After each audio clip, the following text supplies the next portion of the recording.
This is supposed to be forest, legally titled to an indigenous community who own this land.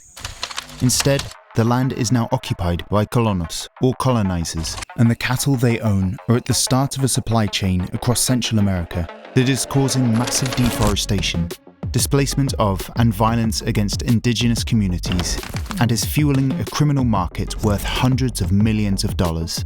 This pathway of destruction is being fueled by a demand for beef in Mexico and the United States, but it also acts as a mechanism for drug traffickers to control supply routes and launder money.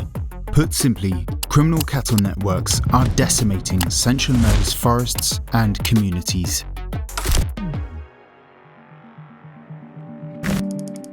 Across northern Central America stand three large forest reserves that contain some of the most important ecosystems for North America. Large areas are owned by indigenous and local communities, and legally they are protected areas.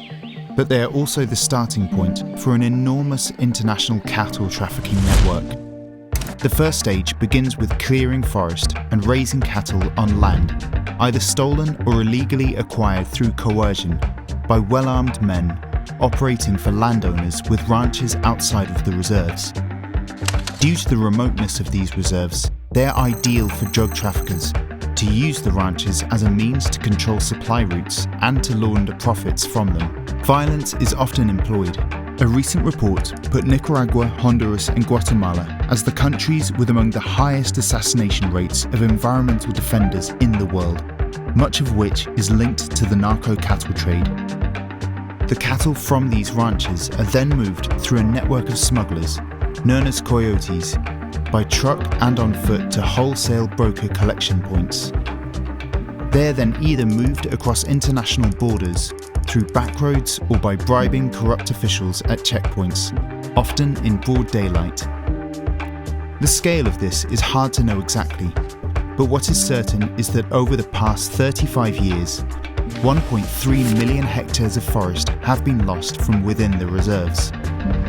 70% of this cleared land is now used for cattle ranching, with millions of calves being born in the reserves every year. Some feed local consumption, but the destination for by far the most is Mexico.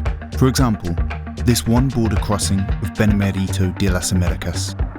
Here, they are moved by trucks at night further north. At a certain point, falsified ear tags and documents are obtained from corrupt officials or third parties in order to pass custom checks, like this one at Catazaja. This in itself is an enormous business.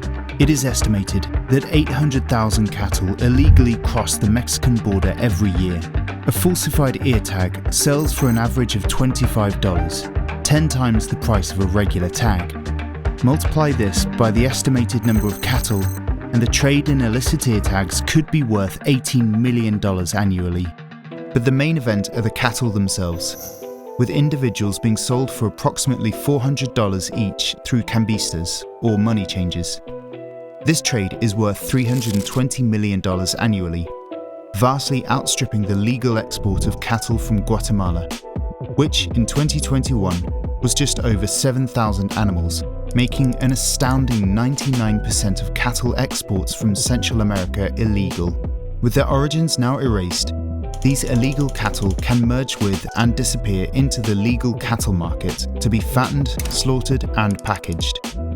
The final stage in the journey is through transnational meat companies, through which it is possible some illegal beef could be exported. The United States accounts for about 90% of total Mexican beef exports, which is worth $1.3 billion annually. Because there is a separation between the purchasing of beef and the laundering of illegal cattle, the large and mid-sized beef companies have plausible deniability. Since there is a mathematical shortfall in domestic supplies that is not fulfilled by legal imports, it is possible that they are purchasing cattle with their origins in Central America. In theory, each country in this chain has robust legal frameworks to deter and prosecute violators of the system.